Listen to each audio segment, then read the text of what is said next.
Hey everybody, Edo here, and the good folks at Crowd Games have sent along a copy of Ganesha, I believe that's how you pronounce it, and this game, to start, is gorgeous. It comes with these discs you use for the different player counts, and they're double-sided, like a dark version and a light version. No gameplay significance, but just double pretty. You can actually, the score track that comes as well has a dark and light version. You can mix and match, whatever you want. The all of the meeples are nice. The components are nice. Bag is good. These gems are fantastic. They're like not a standard shape, and I really dig them. And just overall, the game's gorgeous. I will say it's very, very consistent in its tone, so sometimes it can be hard to read numbers.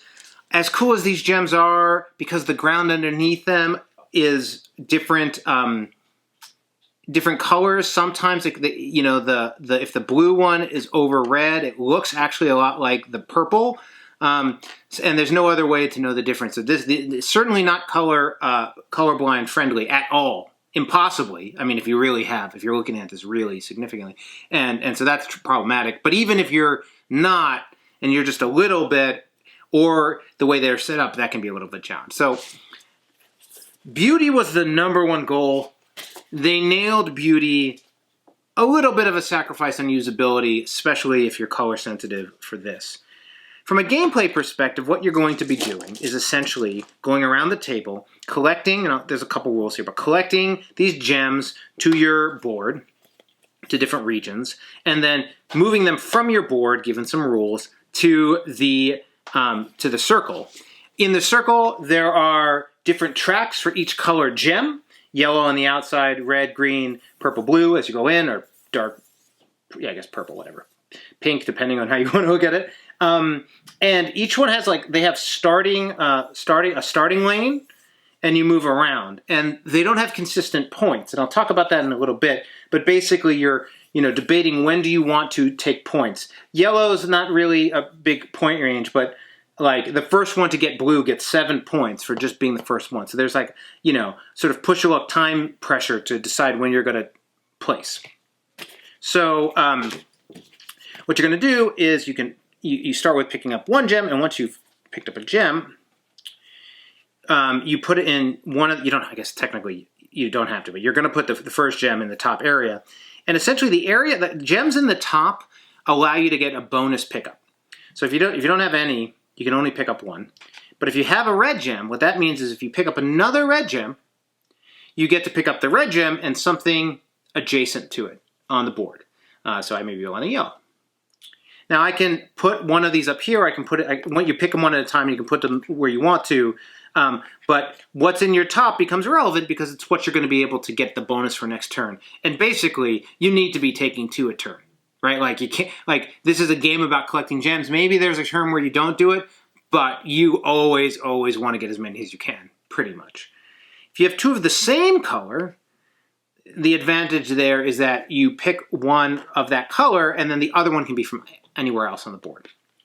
But as you can see, not all colors are always there, so you got to sort of think about it as you're going around. Also, this is set up for 4 players, but with fewer players, you don't put as many out.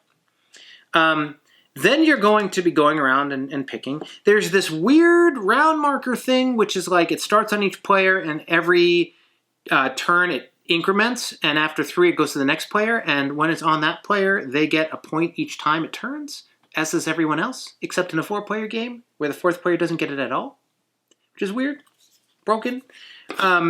But, you're basically collecting. So then, after a while, just to say, you're going to have a bunch of gems, a couple up top and here, and the ones that are in your treasury, I believe it's called, then you can move to the board. And there's a couple rules here.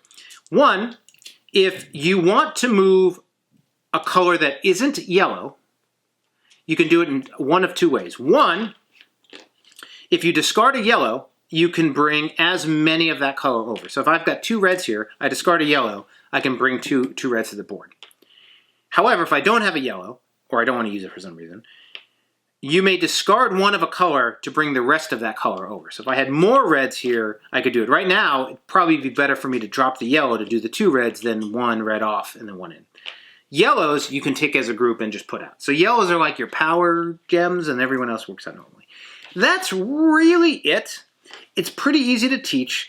People get a little caught up on this and on the board here and doing it, but it works. The problem is, and really what ends up killing this game, is these numbers in these circles don't have a clear rhyme or reason to how they're laid out. It's not like early gets more and it's like 7, 7, 6, 6, 5, 5, 4. It will go, this one goes 7, 3, 5, 3, 6, 4, 4, 3, 2. So there's no, you can't really think and plan around trying to be the first set of color or whatever because of how these scores bounce around. It may be that they were trying to be dynamic. Maybe there's even an approach the designer had. Like maybe there is a solution here, but like it's not clear to the player. Like, oh, we're using the mathematical triangulation thing where they go up, down. Of course. No, when you're playing it, you look at it, you're like, there's no rhyme or reason to this.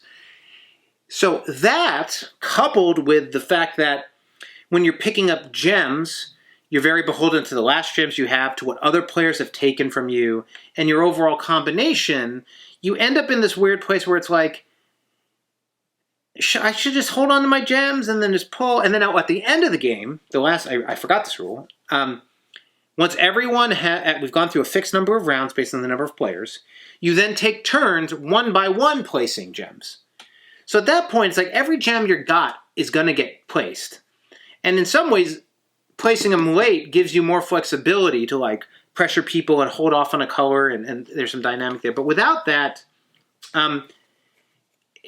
it's hard to really come up with a strategy and engagement.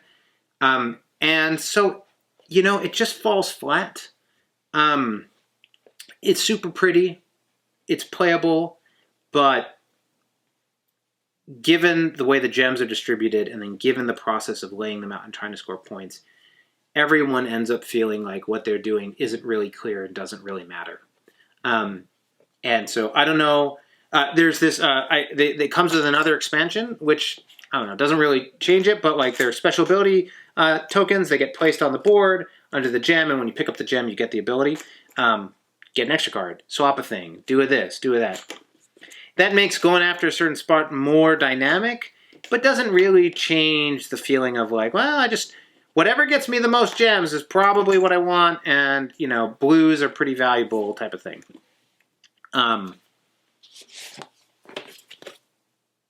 Please, if you've played and you feel differently or think I missed it, or you could even explain what the pattern is on this, that would be fantastic. But anyway, that's Ganesha. Hey everybody, Edo here, and thanks for watching Gaming with Edo. Reviews over here on this playlist, League and Insider videos over here on this one. Subscribe, share, all that good stuff. But most importantly, play some great games. Thanks.